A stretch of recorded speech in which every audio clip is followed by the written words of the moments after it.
ये कहानी अलादीन नाम के एक राजा के ऊपर आधारित है जो दिमाग से पूरी तरह पैदल होता है। अब पूरी तरह बेवकूफ होने की वजह से वो अपने देश में क्या क्या कारनामे करता है, ये हम आज की इस एक्सप्लेनेशन में देखने वाले हैं। आज मैं जिस फिल्म को एक्सप्लेन करने वाला हूँ उसका नाम है द डिक्टेटर और ये फिल्म 2012 में रिलीज हुई थी। मूवी की शुरुआत में हमें एक काल्पनिक देश वाडिया दिखाया जाता है। वाडिया में एक बच्चे का जन्म होता है जिसका नाम अलादीन रखा जाता है। अलादीन के जन्म के बाद से ही उसकी मां को मार दिया जाता है और इसके कुछ सालों बाद ही उसके बाप की भी हत्या कर दी जाती है और अब सिर्फ 7 साल की उम्र में अलादीन वाडिया का राजा बन जाता है।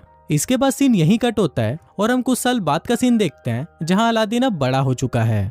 अलादीन अपने बाप की तरह ही सनकी और पागल है और उसके मन में जो आता है वो वही करता है। वो अपने देश में ओलंपिक गेम्स रखवाता है जिसमें वो खुद भी हिस्सा लेता है। फिर गेम के दौरान अगर कोई उससे आगे निकल जाता है तो अलादीन उसे गोली मार देता है और खुद वो गेम जीत जाता है और इसी तरह वो ओलंपिक में 14 गोल्ड मेडल जीत जाता है। इसके बाद अलादीन अपने महल के बाहर आता है और अपनी प्रजा को बोलता है कि जल्दी ही पूरी दुनिया हमारे आगे घुटने टेकेगी। हम जल्दी ही न्यूक्लियर वेपन तैयार कर लेंगे, पर किसी पर हमला करने के लिए नहीं बल्कि शांति बनाए रखने के लिए। और ये बोलते ही वो हंसने लग जाता है। इसके बाद अलादीन अपने न्यूक्लियर रिसर्च सेंटर में जाता है और वहां पर वो अपने चाचा तामीर से मिलता है। फिर वो दोनों अंदर जाते हैं और वहां अलादीन देखता है कि उसकी मिसाइल बहुत ही छोटी बनी है। अब ये देखकर अलादीन को बहुत गुस्सा आ जाता है और वो अपने साइंटिस्ट नदाल को बुलाने के लिए बोलता है, पर इस पर बाकी के साइंटिस्ट उसे बताते हैं कि जब आप पिछली बार यहाँ पर आए थे तो आपने नदाल को मरवा दिया था। अलादीन को इस बारे में कुछ याद नहीं होता, पर जब वो अपने दिमाग पर जोर डालता है तब उसे याद आता है कि जब वो 2 साल पहले यहाँ पर आया था तो उसने अपने साइंटिस्ट नदाल को मरवा दिया था।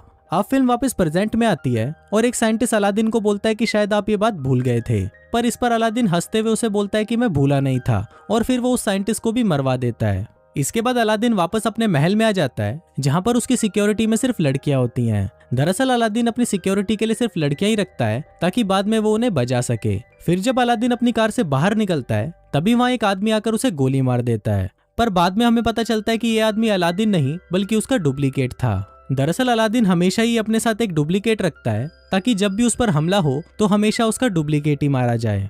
अलादीन दिमाग से इतना चूतिया होता है कि वो अपनी डुप्लीकेट की लाश को उठने के लिए बोलता है और फिर जब वो लाश नहीं उठती तो अलादीन अपने अंकल को इशारा करता है कि इसे भी मरवा दो। फिर अलादीन के वहां से जाते ही उसके चाचा तामीर किसी को फोन करते हैं और उसे बोलते हैं कि अलादीन इस बार भी बच गया और अब हमें उसके जैसे दिखने वाले किसी और को ढूंढना होगा जो हमारा काम कर सके। अब ये देखकर हम व्यूवर्स को पता चल जाता है कि अलादीन को उसके चाचा तामीर ही मरवाना चाहते हैं ताकि वाडिया की पूरी सत्ता उनके हाथों में आ सके। इसके बाद ये लोग अलादीन के हमशक्ल को ढूंढना शुरू करते हैं और उन्हें एक आदमी मिल भी जाता है जो बिल्कुल अलादीन की तरह दिखता था, पर यह आदमी भी अलादीन की तरह ही दिमाग से पैदल होता है। दूसरी तरफ हम अलादीन को देखते हैं जो एक हॉलीवुड एक्ट्रेस मेगन फॉक्स के साथ पलंग तोड़ रहा होता है और पलंग तोड़ने के बाद वो उसके साथ एक फोटो खिंचवाता है और वो उस फोटो को अपनी दीवार पर चिपका देता है। उसी दीवार पर हम और भी कई सारी लड़कियों की फोटोज देखते हैं जिनके साथ अलादीन अब तक पलंग तोड़ चुका है। फिर अगले दिन जब अलादीन वीडियो गेम खेल रहा होता है तभी वहां पर उसके चाचा तामीर आते हैं और उसे बोलते हैं कि तुम्हें अमेरिका जाकर अपने परमाणु हथियार बनाने के बारे में उन्हें सफाई देनी होगी और अगर तुमने ऐसा नहीं किया तो वो लोग अपनी फौज को यहाँ बेचकर वाडिया पर कब्जा कर लेंगे। अब ये सुनकर अलादीन डिसाइड करता है कि वो अमेरिका जाएगा। फिर अलादीन अमेरिका आ जाता है और अमेरिका के लोग सड़कों पर उसके खिलाफ नारे लगाते हैं। दरअसल अमेरिका के लोग चाहते थे कि वाडिया में डेमोक्रेसी हो और कोई भी बेवकूफ और पागल राजा उन पर अत्याचार ना करे। इसके बाद अलादीन अपने सिक्योरिटी हेड से मिलता है जिसका नाम क्लेटन होता है और वो अलादीन को बिल्कुल भी पसंद नहीं करता था। फिर जब रात को अलादीन अपने होटल में सो रहा होता है तभी वहां पर क्लेटन आता है और वो उसको किडनैप कर लेता है। वो उसे एक टॉर्चर रूम में लेके जाता है और वहां पर वो अलादीन को अपने हथियार दिखाता है जिससे वो उसे टॉर्चर करने वाला है, पर अलादीन उसके हथियारों का मजाक उड़ाने लगता है जिससे गुस्सा होकर क्लेटन उसकी दाढ़ी काट देता है। फिर वो उसकी दाढ़ी को जला देता है, पर दाढ़ी पर लगी आग से वो खुद भी जल जाता है।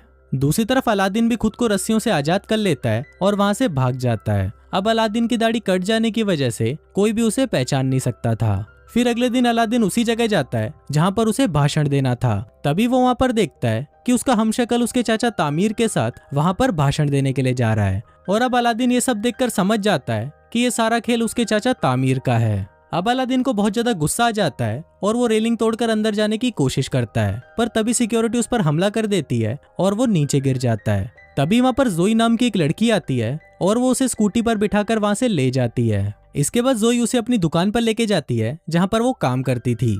जोई अलादीन को कुछ कपड़े देती है और उसे पूछते है कि क्या तुम मेरी दुकान पर काम करोगे, पर इस पर अलादीन उसे बोलता है कि मैं चूतियों के साथ काम नहीं करता और ये बोलकर वो वहाँ से चला जाता है। अब अलादीन सड़कों पर भटक रहा होता है और तभी वहाँ उसे नदाल दिखता है, जिसे उसने कई सालों पहले मरवा दिया था। अलादीन नदाल को जिंदा देखकर हैरान हो जाता है और वो उसका पीछा करने लगता है। पीछा करते हुए अलादीन एक बार में पहुंच जाता है जहाँ पर सिर्फ वही लोग आते थे जो अलादीन से नफरत करते थे।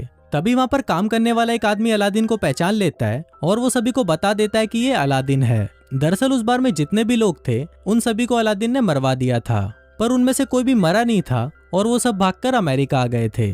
इसके बाद वो सभी अलादीन को पकड़ लेते हैं और उसे मारने की कोशिश करते हैं। वो अलादीन को टपकाने ही वाले होते हैं कि तभी वहाँ पर नदाल आ जाता है और उन सभी को बोलता है कि ये मेरा कजन है। दरअसल यहाँ पर नदाल ने अलादीन को पहचान लिया था। इसके बाद नदाल उससे पूछता है कि तुम यहाँ पर क्या कर रहे हो, तो अलादीन उसे बताता है कि उसके चाचा तामिर ने उसे धोखा दिया और वो वाडिया पर कब्जा करना चाहते हैं। फिर अलादीन नदाल को बोलता है कि तुम्हें मेरी हेल्प करनी होगी, जिस पर नदाल मान तो जाता है, पर वो उसे बोलता है कि मुझे मेरी नौकरी वापस चाहिए, जिस पर अलादीन भी मान जाता है। फिर अगले दिन अलादीन और नदाल उस होटल के पास जाते हैं जहाँ पर अलादीन का हमशक्ल रहता है। तभी वहाँ पर अलादीन जोई को देखता है और उससे छुपने लगता है। फिर नदाल उसे पूछता है कि तुम ऐसा क्यों कर रहे हो, तो अलादीन उसे बताता है कि मुझे वो लड़की बिल्कुल भी पसंद नहीं है, जिस पर नदाल उसे बोलता है कि अगर तुम इस लड़की को जानते हो तो उसकी मदद से हम इस होटल में आसानी से पहुंच सकते हैं। अब अलादीन ना चाहते हुए भी जोई की शॉप में काम करने लगता है, पर वहाँ पर वो ढंग से काम करने की बजाय सभी चीजों को बिगाड़ देता है। फिर अलादीन को नदाल का कॉल आता है और वो उसे बताता है कि मैंने सारा प्लान बना लिया है। हम कैंटीन के सामान के बहाने से उस होटल में जाएंगे और वहाँ पर नकली अलादीन को हटाकर उसकी जगह असली अलादीन को ले आएंगे।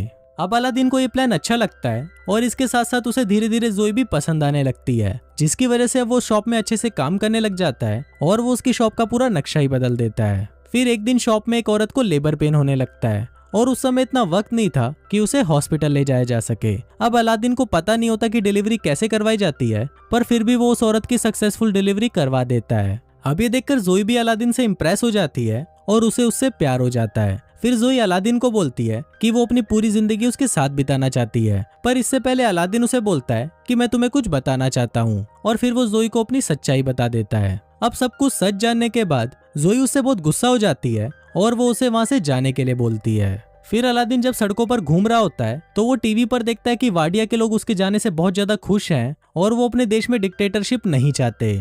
अब ये सब देखकर अलादीन को लगता है कि शायद उसे कोई भी पसंद नहीं करता, इसलिए वो डिसाइड करता है कि वो अपनी जान दे देगा। फिर वो एक पुल से कूदकर अपनी जान देने ही वाला होता है कि तभी वहाँ पर नदाल आ जाता है और उसे समझाने लगता है। अब अलादीन भी नदाल की बात को मान जाता है और वो अपने मरने का प्लान कैंसिल कर देता है। फिर अगले दिन अलादीन नदाल के साथ मिलकर बहुत ही मुश्किल से उस होटल के कमरे में चला जाता है और वहाँ पर वो नकली अलादीन को भगाकर खुद उसकी जगह ले लेता है। इसके बाद अलादीन उस मंच पर जाता है जहाँ पर आज वाडिया का नया संविधान पढ़ा जाना है। इसी दौरान अलादीन उस पेपर को फाड़ देता है जिसमें लिखा था कि वाडिया में अब डेमोक्रेसी चलेगी। फिर अलादीन ये बोलने ही वाला होता है कि वाडिया में हमेशा डिक्टेटरशिप चलेगी, पर तभी वहाँ पर जोई आ जाती है और उसको देखते ही अलादीन अपना मन बदल देता है और वो ऐलान करता है कि वाडिया में अब डिक्टेटरशिप नहीं होगी, बल्कि वहाँ पर सिर्फ डेमोक्रेसी होगी। अब ये सुनकर सभी लोग खुश हो जाते हैं, पर तभी वहाँ पर तामिर अलादीन पर गोली चला देता है। अब वो गोली अलादीन को लगने ही वाली होती है, पर तभी वहाँ पर उसका हमशक्ल आ जाता है और वो गोली उसको लग जाती है। इसके बाद अलादीन जोई को भी अपने साथ वाडिया ले जाता है और उसके साथ शादी कर लेता है। शादी के दौरान जोई उसे बताती है कि वो एक जूइश है, जिसको सुनकर अलादीन को बिल्कुल भी अच्छा नहीं लगता और वो जोई को भी मरवाने के लिए बोल देता है। और कुछ इसी तरह से ये फिल्म यहीं खत्म हो जाती है।